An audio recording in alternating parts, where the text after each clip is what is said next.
There is absolutely nothing quite like the boundless, almost, well, intoxicating optimism of 11 o'clock at night. Oh, man. The legendary nighttime ambition. I know it well. Right. It's like you are lying in bed, the house is completely quiet, you are staring up at the ceiling, and suddenly you are struck by this absolute, undeniable certainty that tomorrow you're going to change your entire life. It's a profoundly powerful feeling. I mean, it feels so incredibly real in that specific moment. It really does. Tomorrow is the day you finally become the person you have always known you could be.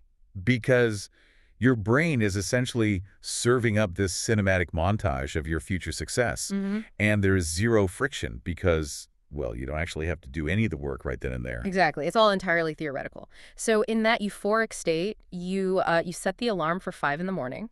Ambitious. Very. You lay out your workout clothes perfectly on the chair, shoes lined up, water bottle ready to go. You mentally draft this immaculate, color-coded to-do list. Oh, the mental to-do lists are always flawless. Flawless. You are going to wake up, exercise, drink a green smoothie, and then finally start studying for that new career certification. Or, maybe sit down and write the first chapter of that novel you've been talking about for like 3 years. And you are going to achieve this state of perfect, harmonious work-life balance while doing it. Right. We have all been this person, let's call him the everyday dreamer. And honestly, if you are listening to this right now, chances are you know exactly what this late night phenomenon feels like. Absolutely. Everyone does. You have every intention of becoming your absolute best self. You fall asleep feeling like a total champion. But then the Earth rotates. The sun actually comes up. And reality hits like a freight train. The alarm goes off. The dreaded sound. It is pitch black outside, the floor is freezing cold, and suddenly all that 11 p.m. motivation has completely, utterly evaporated. It is honestly as if a different human being inhabited your body the night before. Yes. And this is where the inevitable crash happens.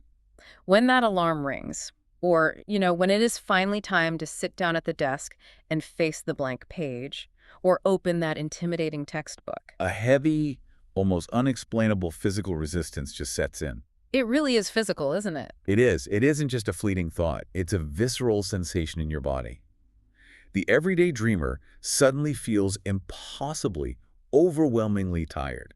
Like their eyelids feel like they weigh 10 pounds each. So they reach out, slam the snooze button, and maybe grab their phone just to, well, they tell themselves, I'll just check one quick thing. It's just to wake up my brain, right? That's the classic lie we tell ourselves. Exactly. Just to wake up my brain, and boom, they fall down an endless hour-long internet rabbit hole. And the worst part of this entire sequence isn't even the scrolling itself. No, it's the aftermath. Right. Because that temporary fleeting relief of staying in bed, wrapped in the warm blankets, is almost immediately followed by this crushing wave of guilt. Brutal self-criticism. The dreamer lies there, staring at the screen, just wondering, why am I broken? What is wrong with my brain? Why can't I just do the thing I genuinely, desperately want to do? It feels like a fundamental flaw in their character, like they're just lazy. It's an agonizing cycle. Yeah. And it's so universal. But the materials we're looking at today raise an incredibly important question. It's a reframe that completely shifts the entire paradigm. And this is exactly what I wanted to get into. What if that failure to launch has absolutely nothing to do with a lack of willpower? What if it isn't a flawed character or laziness or a lack of discipline at all? And that is the exact mission of our exploration today. So welcome to a brand new conversation where we are taking a fascinating stack of anonymous, psychological, behavioral, and spiritual source materials to understand exactly why we get in our own way. We are looking at human potential, the actual neurological mechanics of habit formation, and the hidden, often totally contradictory nature of the mind. And the core premise we are starting with, the idea that you really need to internalize before we take another step, is this. You are not broken. That is so important to hear. Your procrastination is not a moral failing. It is actually a high-speed collision between your ancient evolutionary biology and your deeply ingrained childhood conditioning. That collision is the root of almost all our self-sabotage. I mean, to understand the mechanics of why we do this, we really have to look at the evolutionary roots of our behavior. We have to rewind the clock. Right. Thousands of years ago, when human beings were roaming the savannah in these small, vulnerable clans, avoiding discomfort was not a bad habit. It wasn't something you went to therapy for. No. It was the primary mechanism that kept you alive. If you felt a sense of uncertainty about a rustling bush, you avoided it. because uncertainty usually meant a predator was in there. Right, and if you face the threat of social rejection, you desperately avoided the behavior that caused it, because being cast out of the clan meant starvation. It meant certain death. It's exactly. Fast forward to modern day. We're sitting in climate-controlled apartments. We aren't running from saber-toothed tigers anymore. But we are facing an intimidatingly vague email from our boss, Or a daunting new workout routine. or a blank canvas that totally challenges our self-worth. And what is wild to consider here is that our biology reacts to that blank canvas exactly the same way it reacted to the predator. Because the hardware hasn't updated. The hardware is remarkably archaic. The feel system in your brain responds from a place of deep, primitive self-protection. Its absolute mandate is to reduce discomfort and preserve metabolic energy at all costs. And the texts we're looking at use this brilliant analogy to explain this biological mismatch. I love this analogy. They ask us to imagine the brain as divided into two distinct entities, the elephant and the rider. This visual is so incredibly helpful because it gives a shape to that internal tug-of-war we feel at 5 in the morning. So the elephant represents the emotional brain, specifically the limbic system. Right, the fear center, the survival instinct, the part of us that handles the fight, flight, or freeze response. And the critical detail here, which completely blew my mind when I read it, is the timeline of its development. The limbic system is massive, and it is fully wired into place in our brains by the time we are about 12 months old. 12 months. You're a literal toddler. Yeah, and it heavily, almost exclusively, prioritizes immediate comfort, relief from pain, and basic safety. And it does all of this with zero concept of the future. The elephant does not care about your 5-year career plan. It does not care about your retirement account. Or your novel. It only cares about the next 10 seconds. Is it cold? Let's get warm. Is there social tension? Let's hide. And then, sitting on top of this massive, deeply entrenched ancient creature, you have the rider.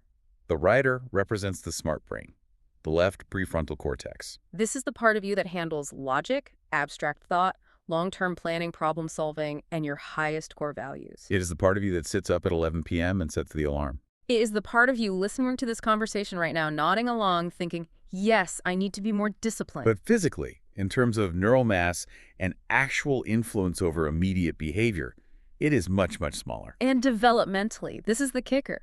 It doesn't even reach full neural maturity, like the myelin sheath around the nerves doesn't fully insulate the connections until females are about 24 and males are about 28. The structural disparity is staggering when you really think about it. You have a massive ancient survival machine that has been fully operational since you were a toddler. Right. And a tiny, relatively new logic center that takes a quarter of a century just to finish wiring itself. So let's map this back to our everyday dreamer. When that alarm goes off at 5 in the morning, the physical discomfort of the cold air and the psychological discomfort of facing a difficult task, they hit the brain simultaneously. And the massive elephant instantly takes over. It feels discomfort, flags it as a life-threatening emergency, and just wants to stay warm and safe. Meanwhile, the tiny young rider is sitting up there completely helpless, just desperately yanking on the reins, shouting about the to-do list. But entirely unable to stop the stampede toward the snooze button and the smartphone. It really makes you realize how utterly unfair this fight is. It is so unfair. But wait, I have to ask you this. If the elephant is older, bigger, and physically stronger in terms of its neural pathways, isn't it just hopeless? Like, how does the tiny logic center ever gain control of an animal that size? Well, that is the essential dilemma of the human condition. And the answer is that you cannot win a test of brute strength. You can't outmuscle it. No. If you try to fight the elephant using pure willpower, just gritting your teeth and trying to force yourself to do things you are terrified of, you will eventually exhaust yourself, and you will lose. So what's the secret? The secret is in understanding the specific psychological environment that spooks the elephant in the first place. The elephant doesn't just panic randomly. It panics because of how we interpret reality. And that leads us directly into how our childhood programming sets off this ancient survival alarm. Exactly. This concept from the source materials is so vital. They introduce this idea of the fantastic mental reality. And to be clear for you listening, they aren't using fantastic to mean wonderful or great. No, not at all. They mean fantastic as in a fantasy, an illusion, a completely fabricated overlay that we place on top of the real world. When we are children, as we establish, our survival depends entirely on the adults around us.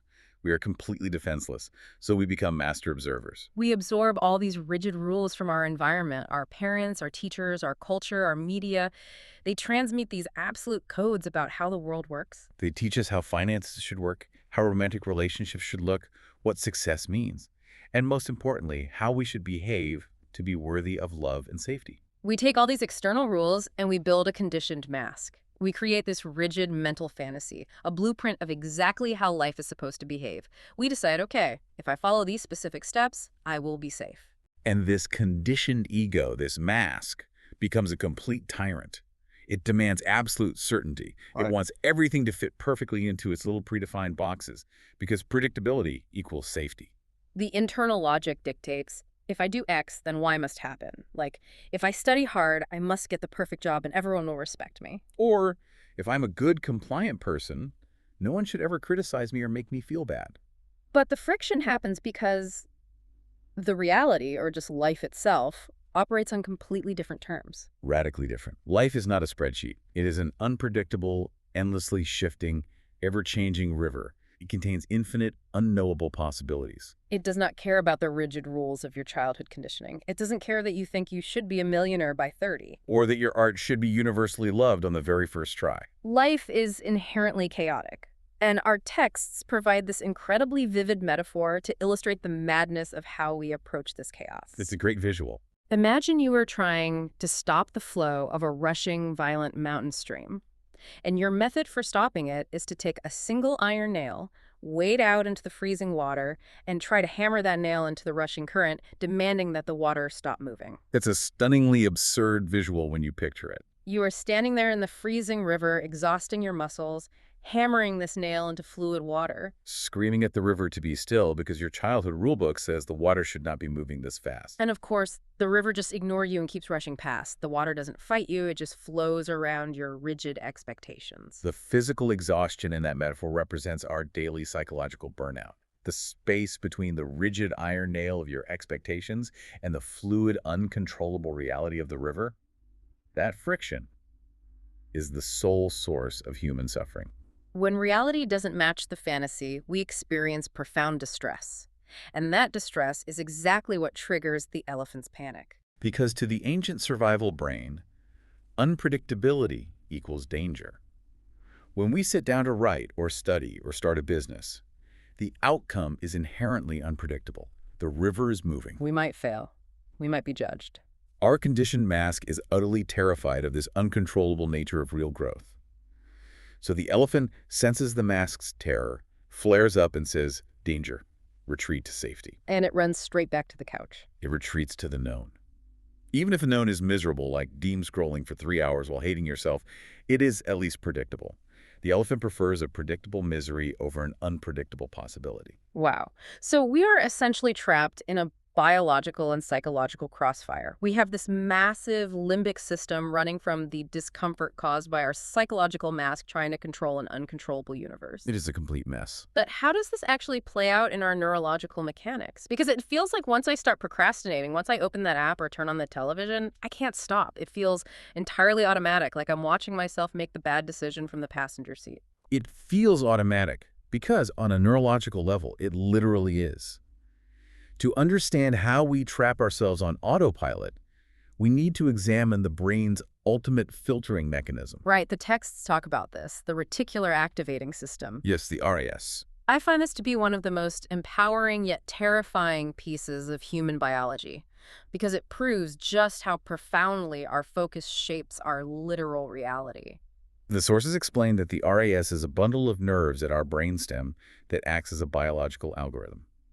Think about when you decide you want to buy a specific model of a car, let's say a silver hatchback. Okay, silver hatchback. You do the research, you make the decision, and suddenly you step outside and you see silver hatchbacks at every single intersection. They're in parking lots, they're on the highway, they're television commercials. Or consider when you start thinking about having a baby, suddenly every third person you pass on the street is pregnant or pushing a stroller. Exactly. Now, obviously, the environment didn't spontaneously generate thousands of new silver cars or pregnant women overnight. The objective reality remained exactly the same. The only thing that changed was your brain's filter.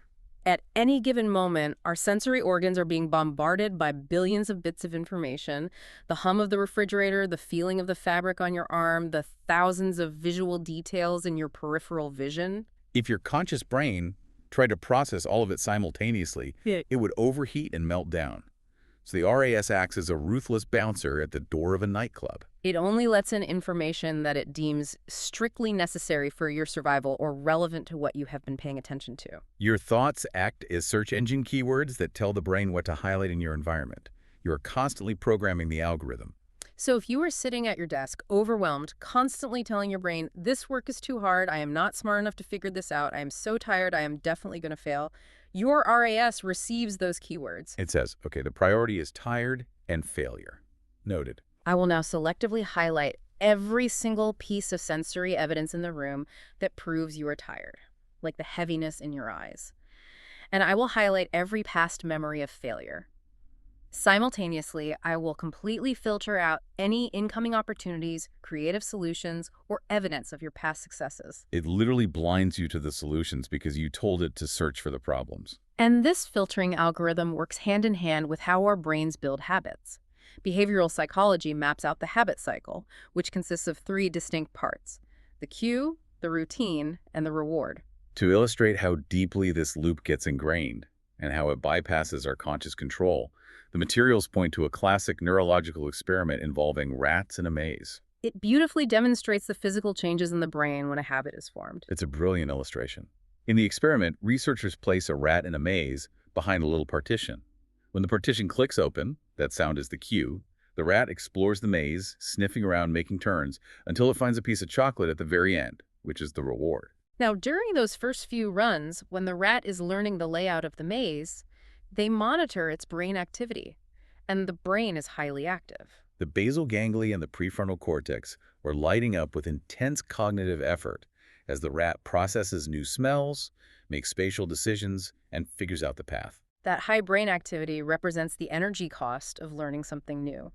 It takes a lot of metabolic resources. But then, once the habit is fully formed, once the rat knows the route perfectly, something completely counterintuitive happens to the rat's brain. Once the rat knows the route, the brain activity almost completely flatlines during the actual running of the maze. It just drops off. The brain spikes with a burst of activity at the cue, the sound of the door clicking, and it spikes again at the reward when it eats the chocolate.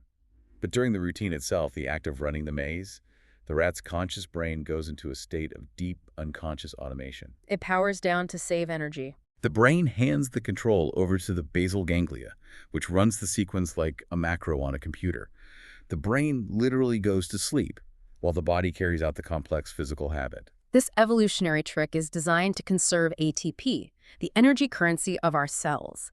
It explains so many human experiences. Like why you can drive all the way to work on your normal commute, pull into the parking lot, and suddenly realize you have zero memory of the last 3 miles. Or the last 4 traffic lights. Yeah. Your conscious brain handed the driving over to the habit loop to conserve energy, and you became a passenger in your own body. Exactly. Now, I understand the energy conservation part, but I struggle with applying this directly to self-sabotage. In the rat maze, the reward is chocolate. Chocolate is objectively great, it tastes good, it provides calories. There. But our everyday dreamer feels absolutely miserable. After 3 hours of doom-scrolling social media instead of painting or studying, you feel a pit in your stomach. You feel anxious and depressed. There is no chocolate there. Where's the reward in failing to start the project you care about? That is the paradox that trips so many people up. And the answer is one of the most deeply counterintuitive things about human psychology and neurochemistry. Okay, what is it? We assume that dopamine, the reward chemical, is only released when we experience pure joy, pleasure, or a tangible prize like chocolate.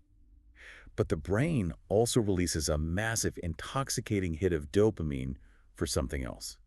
Relief. Relief. The removal of a negative rather than the addition of a positive. Yes. Think about the physiological state of the dreamer looking at that blank canvas. Their mask is terrified of failure. The elephant perceives this as a threat, The heart rate might elevate slightly, the chest tightens with anxiety, the cortisol levels rise. They are in a state of psychological distress. But the precise moment they put down the brush and say, you know what, I'm too tired, I will just do it tomorrow when I'm feeling more inspired, Right. the pressure vanishes instantly. That sudden suspension of anxiety, that letting yourself off the hook. It triggers a huge release of dopamine. The removal of the stressor is deeply rewarding to the nervous system. So avoidance is its own incredibly powerful reward mechanism. Your brain registers that sudden drop in anxiety, marks that relief, and says, wow, that felt incredibly safe. We avoided the predator. Let's make sure we do exactly that same sequence the next time we see a blank canvas or a difficult spreadsheet. Precisely. You are getting chemically rewarded by your own biology for abandoning your aspirations. Your brain is doing its job perfectly based on the outdated parameters it was given. It is protecting you from the danger of the canvas. This is why the procrastination loop feels so unbreakable. It is terrifying to realize we are chemically addicted to our own avoidance. But at the same time, it is strangely comforting. It completely removes the shame. It proves that procrastination is a mechanical, biological process of threat detection and relief. It is not a moral failure or a sign that you are a fundamentally lazy person. Understanding the mechanism is the first step. But the question remains, if the system is rigged to heavily reward avoidance, and the elephant is stronger than the rider, how on earth do we stop the loop? How do we unhook ourselves from this automatic cycle of fear and retreat? To break the cycle, we have to fundamentally change how we interact with the contents of our own minds. We have to understand what the mind actually is. The mind is fundamentally a problem-solving machine. It evolved to scan the horizon for saber-toothed tigers, hostile neighboring tribes, and incoming winter storms. Its job is to find what is wrong so it can fix it and keep you alive. But when there are no immediate, life-threatening physical threats like when you are just driving to the grocery store, taking a warm shower, or lying in a comfortable bed at night, the mind doesn't just clock out and go to sleep. It cannot turn off its scanning function. So in the absence of real predators, it invents problems. It turns inward. It starts generating anxieties about a slightly ambiguous comment a coworker made 3 days ago, analyzing it from every angle. Or it projects elaborate scenarios of financial ruin 10 years into the future based on a single unexpected bill today. It acts like a hyperactive guard dog barking furiously at the wind because there are no burglars to bark at. And our usual instinctual reaction to this internal noise is try and force the mind to stop. We try to wrestle the guard dog. We say to ourselves, stop being anxious, stop obsessing over that mistake, stop feeling afraid of this project. But suppression never works. In fact, it backfires spectacularly thanks to a psychological phenomenon called ironic process theory. Right. If I tell you right now, as you're listening to this, do not think about a giraffe. Whatever you do, do not picture a tall, yellow giraffe with brown spots chewing on a green leaf. Instantly, the giraffe is front and center in everyone's consciousness. Exactly. Trying to forcefully banish thoughts requires immense cognitive energy. The brain has to constantly check in and ask, am I thinking about the giraffe? Which inherently requires thinking about the giraffe. Yes. By focusing your energy on eliminating the anxiety, you ensure it stays the absolute center of your attention. This is where the practice of unhooking becomes essential. You cannot suppress the thoughts, but you can change your relationship to them. The materials offer a profound paradigm shift here, introducing a way to handle invasive, uncomfortable thoughts without fighting them. Think of your true awareness, your core self, as the vast, infinite sky. Your thoughts, your anxieties, your urges to procrastinate, your memories of failure, they are simply the weather. I love how this reframes the experience. Sometimes the weather is a passing fluffy white cloud of a pleasant memory, but sometimes it is a dark, violent thunderstorm of panic and self-doubt. The critical insight is that the sky is never damaged by the storm. The sky doesn't fight the rain or try to push the clouds away. It just holds the space for the weather to pass through, as all weather eventually does. You are not the storm. You are the infinite space holding the storm. That visualization instantly creates a sense of psychological distance. Instead of saying, I am anxious, which fuses your identity with the emotion, you begin to say, I am experiencing a weather pattern of anxiety right now. The second visualization is even more visceral, regarding how we interact with the urge to self-sabotage. Imagine you're playing a high-stakes game of tug-of-war with a massive, terrifying monster. And between you and the monster is a bottomless pit. The monster represents all your worst impulses, your urge to endlessly scroll, your fear of failure, your harsh inner critic telling you your work is garbage. You are pulling on the rope with all your might, digging your heels in, trying to defeat the feeling, trying to pull the monster into the pit so you can finally be free of it and get to work. But the monster is incredibly strong. It is the elephant. And the nature of this specific monster is that it feeds on your resistance. The harder you pull on the rope, the harder the monster pulls back. The friction is burning your hands, your muscles are screaming, and you are locked in this exhausting, endless, agonizing struggle. And here is the tragedy of the tug-of-war. As long as you are locked in that battle, pulling on that rope, both of your hands are occupied. All your energy is consumed by the fight. You can't do anything else with your life. You can't paint, you can't study, you can't be present with your children, you can't enjoy a meal. Your entire existence is reduced to fighting the monster of your own anxiety. Yeah. So how do you win the tug-of-war? You don't pull harder, you just drop the rope. You literally drop the rope. You let go of the struggle. Now, dropping the rope does not mean the monster disappears. The monster is still there, standing on the other side of the pit. It might still be yelling at you. The urge to procrastinate is still present in your body. But you are no longer spending all your precious cognitive energy fighting it. You unhook. This illustrates the profound psychological difference between acceptance and avoidance. Avoidance is pulling the rope. It is the attempt to eliminate the monster, to forcefully rid yourself of the uncomfortable feeling before you take action. We tell ourselves, I will start writing my book as soon as I feel confident and the fear is gone. But acceptance is looking at the monster, letting it stand there, acknowledging its presence, and then using your free hands to turn around and do what actually matters to you, even while the monster's shouting. Instead of trying to eliminate the feeling of anxiety or the urge to watch television, you breathe around the feeling. You make physical and emotional space for the discomfort. This concept pushes back heavily against a very pervasive issue in modern self-help culture, which is the myth of toxic happiness. Yes, the idea that we are supposed to be living our best lives at all times. We are sold this endless messaging that if we feel sad or anxious or bored or uncomfortable, something is fundamentally broken within our brain chemistry or our lifestyle. We think we are supposed to be perfectly happy, motivated, and optimized 24/7. But discomfort isn't a malfunction. Discomfort is a feature, not a bug. It is actually a sign that we care deeply about something. If you did not care about the quality of your art or the trajectory of your career, facing the canvas or the textbook wouldn't cause you any anxiety.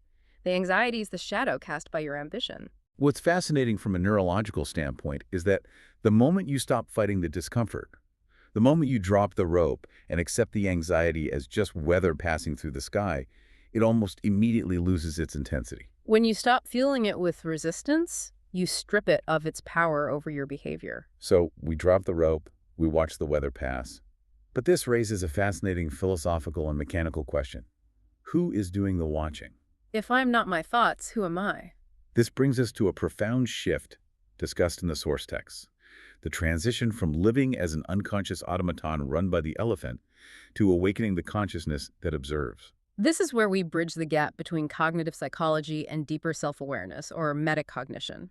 Metacognition is simply the ability to think about your own thinking. When you are on autopilot, doom scrolling on your phone for 2 hours without realizing time is passing, you are functioning as the automaton.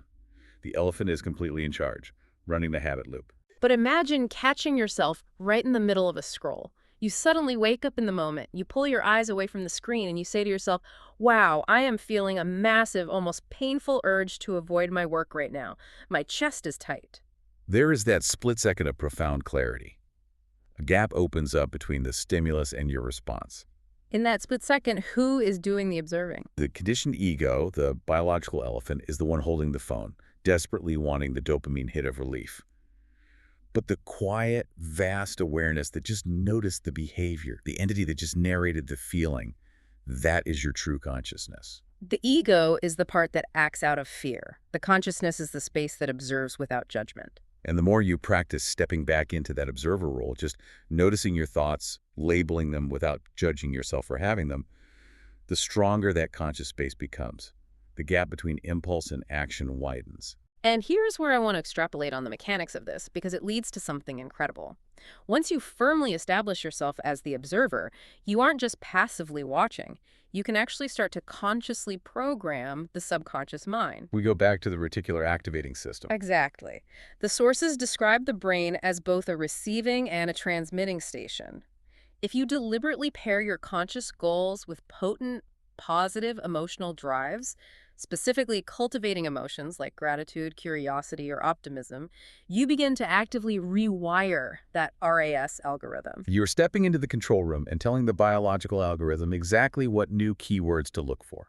Instead of letting the childhood mask default the system to fear and threat detection, you are commanding the RAS to spot opportunities, to notice resources you previously ignored, and to highlight evidence of your own capability. You are intentionally directing your neuroplasticity. It is exactly like updating the operating system on a smartphone. For decades, you have been running on this buggy, outdated, legacy childhood programming that crashes every time you face uncertainty or potential rejection. But when you step into the observer role, you realize you are no longer the faulty program. You are the programmer. You have root access. You can write new code.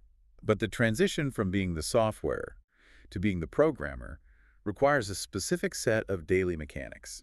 It's one thing to understand this conceptually while listening to a podcast or reading a book at a sunny coffee shop. You feel incredibly enlightened in that moment. But how does our everyday dreamer actually implement this on a rainy Tuesday morning when the alarm goes off and the cold floor is waiting? How do we build a new neural pathway when the elephant is screaming? Translating the philosophy into behavior requires understanding the difference between two entirely different forms of motivation. The materials draw a crucial distinction here between goals and values. In our culture, we are obsessed with goals. But setting goals is often the very thing that triggers self-sabotage. A goal is an endpoint. It is a specific, measurable destination. It is a mountain you climb. I want to lose 20 pounds, or I want to graduate with my master's degree, or I want to publish a book by next year. And goals are useful for logistics, but terrible for daily motivation. Because what happens when you are only driven by the peak of the mountain? First, the peak is very far away, so the elephant gets exhausted and rebels because there is no immediate dopamine reward. And second, what happens when you actually reach the peak? The motivation vanishes instantly. You finish the marathon, and then you don't run again for 6 months. Or worse, you reach the summit. You get the promotion or the degree. And you look around and realize the view from the top didn't magically fix all your inner unhappiness or heal your childhood wounds like you thought it would. The mask is still there. Values, on the other hand, operate completely differently. Values are a direction, not a destination. They are like heading east. You can travel east for the rest of your entire life, and you will never arrive at a magical place called east. It is a continuous journey. Values are an ongoing process of aligning your daily actions with the core qualities of the kind of person you want to be. Being a loving, patient parent is a value. Being a curious, lifelong learner is a value. Being a resilient creator is a value. So to bypass the elephant's need for immediate gratification, the texts emphasize relying on process-based motivation rather than goal-based motivation. If you only focus on the terrifying finish line of writing a 300-page book, the elephant panics. But if you focus on the daily process, finding satisfaction in just showing up and aligning with your core value of creative expression for just 20 minutes today, regardless of what you produce, that builds a sustainable habit. The mechanism here is brilliant because the reward isn't delayed for 5 years until the book is published. The reward happens the exact moment you act in alignment with your value. The moment you sit down and write one sentence, you are being a creator. You generate your own intrinsic dopamine right then and there. The alignment itself is the reward. But practically speaking, even if we focus on values, showing up still requires cognitive energy. And this brings up a concept I find endlessly fascinating: the willpower bucket. Or what psychologists call ego depletion. We have this cultural myth that willpower is a magical inherent character trait. We think some people are just born with an iron will and others are weak. But the research is very clear that willpower is actually a finite physiological resource. It is entirely biological. Think of willpower as a literal bucket of cognitive energy that you wake up with each morning, and every single decision you make throughout the day, no matter how small, drains a little bit of water from that bucket. Choosing what outfit to wear drains it. Deciding what to eat for breakfast drains it. Resisting the urge to eat a donut in the break room drains a significant amount.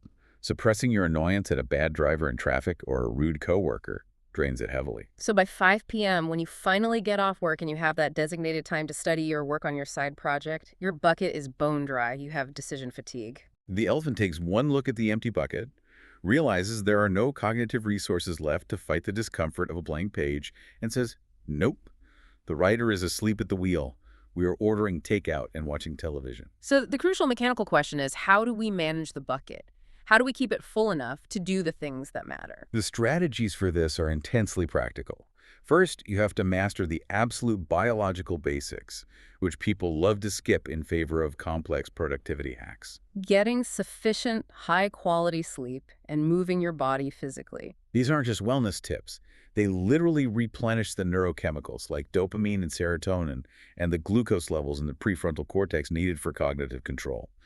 If you sleep 5 hours, you are starting the day with a bucket that is already half empty. Second is the elimination of multitasking. We wear multitasking like a badge of honor, but the neurological reality is that multitasking is a complete myth. The human brain cannot focus on two complex cognitive tasks simultaneously. What you are actually doing is rapid context switching. You are shifting your attention from the email to the podcast to the spreadsheet back to the email within seconds. And every single time you switch contexts, your brain incurs a metabolic switching cost. It has to load the new rules for the new task into working memory. Rapid switching punches massive holes in the bottom of your willpower bucket, draining your energy incredibly fast. Single tasking, giving your full focus to one thing at a time, preserves the water in the bucket. And the third strategy is perhaps the most actionable, using external memory prompts to offload cognitive burden. Things like writing detailed to-do lists, setting calendar reminders, or laying out your gym clothes the night before. If your brain is constantly trying to hold on to the background thought, don't forget to buy milk, don't forget to email Sarah, don't forget we have to work out tomorrow, it is wasting massive amounts of cognitive energy just acting as a storage drive. The brain is meant to be a processing factory, not a warehouse. When you write the task down on a piece of paper or put it in a digital calendar, you give your brain permission to let go of it. The brain can stop spending energy trying to remember and start spending its full energy executing the task in front of it. This all sounds incredibly logical. Sleep well, focus on one thing, write things down, align with your values. But I have to bring us back down to earth for a moment on behalf of all of us living in the real chaotic world. You can do everything right. You can sleep 8 hours, single task all day, and write the most beautiful, color-coded list in the world. But eventually, a crisis hits. You get a terrible cold, your car breaks down on the highway, your toddler throws a massive tantrum that derails your morning, or you get a huge unexpected bill. The bucket inevitably empties. Life happens. And suddenly, despite all our best intentions and newfound metacognition, the elephant violently takes the wheel again. We fall back into our worst habits, and we find ourselves exactly back at square one. I am so glad we are talking about this because the perspective shift on this specific moment is life-changing. When the crisis hits and you fall back into the bad habit, what you just described feels like a catastrophic failure. But in the realm of behavioral psychology, it is not a failure at all. It is an expected, documented, and entirely normal stage of the process. Progress is not a straight line ascending smoothly up a graph. Human progress is a squiggly, messy, looping line that doubles back on itself constantly. The texts we are exploring outline the trans-theoretical model of change, which maps out the reality of how human beings actually alter their behavior.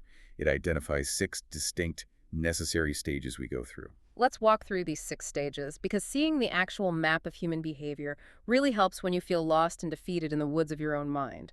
What is the psychological shift required at each step? Stage 1 is pre-contemplation. At this stage, you don't even know you have a problem. You are comfortably numb, you are engaging in your self-sabotage, maybe mindlessly scrolling or eating poorly, and you are entirely asleep to it. The automaton is running the show, and there is no observer. Stage 2 is contemplation. This is where the observer begins to wake up. You start to realize, maybe this scrolling habit is actually hurting my mental health. Maybe I am capable of more. But you aren't ready to act yet. The fear of the river is still too strong. People can stay in the contemplation stage for years, just thinking about changing, but terrified to drop the rope. Exactly. The shift to stage 3, preparation, requires a burst of courage.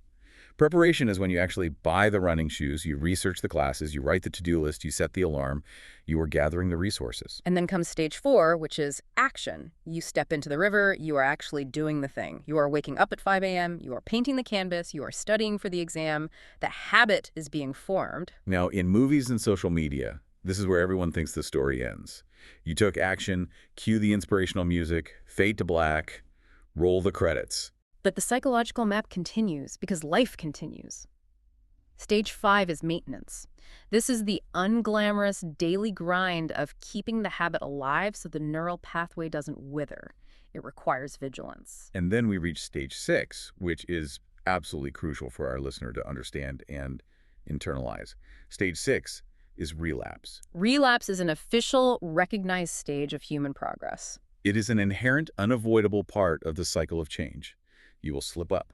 When stress hits, when the willpower bucket is drained by a crisis, the brain will default to its old, deeply worn neural pathways because they are wider, faster, and require less energy to travel. The problem, from a psychological standpoint, is never the relapse itself. The problem is our emotional reaction to the relapse, which is almost always driven by toxic perfectionism. Yes, the trap of perfectionism. I think this is the most insidious trick the conditioned ego plays on us. We love to dress perfectionism up as a virtue. We say in job interviews, oh, my biggest weakness is just that I'm a perfectionist. I have such incredibly high standards for my work. We wear it like a badge of honor. But the source materials ruthlessly tear down that facade and call out what perfectionism actually is. It is not about high standards or a commitment to excellence. Perfectionism is a fear-based control tactic. It is the terrified childhood mask demanding an ironclad guarantee that we will never have to face the pain of failure, judgment, or humiliation. It is the ultimate defense mechanism against shame. And because flawless perfection is biologically and physically impossible in a chaotic universe, perfectionism inevitably leads to complete paralysis. Consider the mechanics of it. If you demand a flawless streak of 100 consecutive days of working out and on day 14 you get sick and miss a day, the perfectionist ego steps in. The ego says, the streak is broken, the pristine record is ruined, the rule was 100 days and you failed. We are a failure. There is no point in continuing if it can't be perfect. We might as well quit entirely and eat an entire pizza. It turns a tiny bump in the road into a massive cliff. But the behavioral research reveals a completely counterintuitive truth about how to handle this. Allowing yourself a small, graceful relapse actually improves your long-term odds of success. It acts like a psychological pressure release valve. Having a single bowl of ice cream on a strict diet, or allowing yourself one night of playing video games instead of studying because you are exhausted, prevents the buildup of psychological deprivation. It is the rigid deprivation that eventually snaps and leads to a massive multi-day binge or a total abandonment of the goal. Allowing the small slip prevents the panic of the broken streak. The key mechanism here, the antidote to the perfectionism spiral, is radical self-compassion. I really want that to sink in for the person listening right now. You do not fail when you slip up. Relapse is stage 6. It is part of the map. You only fail when you beat yourself up so brutally for slipping up that you refuse to re-enter the cycle. When you shame yourself, you trigger the elephant's fear response. The limbic system feels the pain of your self-hatred. And what does it do when it feels pain?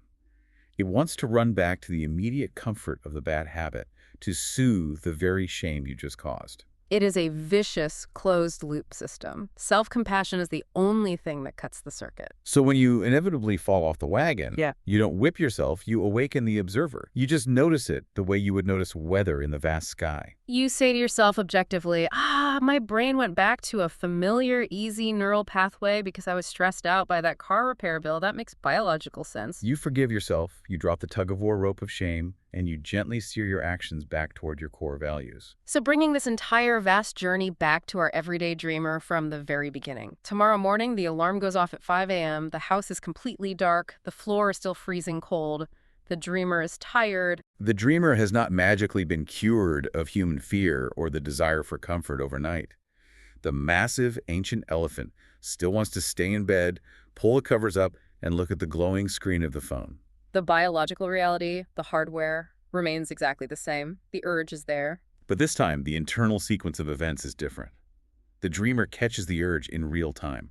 The quiet consciousness observes the automaton reaching for the snooze button.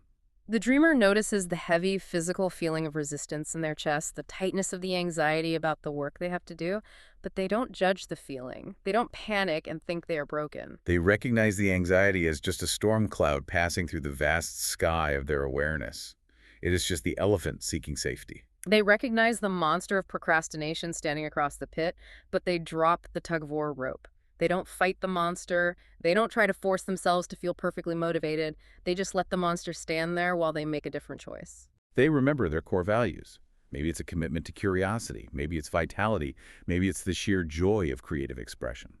And instead of demanding a perfect, flawless 2-hour productivity session from themselves, they just take one tiny, imperfect, biologically cheap step forward. They just swing their legs out of the warm bed, they put one foot onto the cold floor, they step into the rushing, unpredictable river of life, embracing the friction instead of fighting it. And that quiet, seemingly insignificant moment in the dark, swinging the legs out of bed, is ultimately the most profound reflection on human potential that these behavioral and spiritual frameworks offer. Human potential isn't about eradicating all your flaws, destroying your ego, and becoming this highly optimized, emotionless productivity robot. It is about realizing that your awareness is vast enough to hold all of the contradictions simultaneously. You can hold your ancient evolutionary fears, your messy, comforting habits, your childhood masks, and your infinite, expansive possibilities for growth all at the exact same time. You're the space where all of it happens. You don't have to be perfect to be powerful. You are the sky. As we wrap up this exploration today, I want to leave you, the listener, with one final unscripted thought to mull over as you go about your routine, whether you are driving or cooking or sitting at your desk. We have talked extensively today about neuroplasticity, about how the physical architecture of the brain wires and rewires itself based on the repetition of your actions. Every single choice you make today, whether it is unconsciously picking up the phone to scroll when you feel a twinge of boredom, or pausing to take a deep breath and observe the urge, whether it is desperately pulling on the rope of anxiety or choosing to drop it and act anyway, every micro-choice is a physical vote for the person you are becoming. The algorithm is always watching. If your physical brain is constantly, literally paving new microscopic roads based on your daily actions, what invisible neural pathway are you unknowingly paving right now with your current defaults? And more importantly, exactly where will that deeply worn road lead you in 10 years if you never choose to wake up the observer? That is the ultimate question to sit with. The power to change the destination is entirely within the awareness of the present moment. It has been a truly fascinating journey unpacking these concepts. It really has. Thank you so much for joining us on this exploration of the mind and human behavior. We wish you immense clarity, radical self-compassion for the squiggly lines of your own progress, and the courage to finally drop the rope on your own path today. See you next time.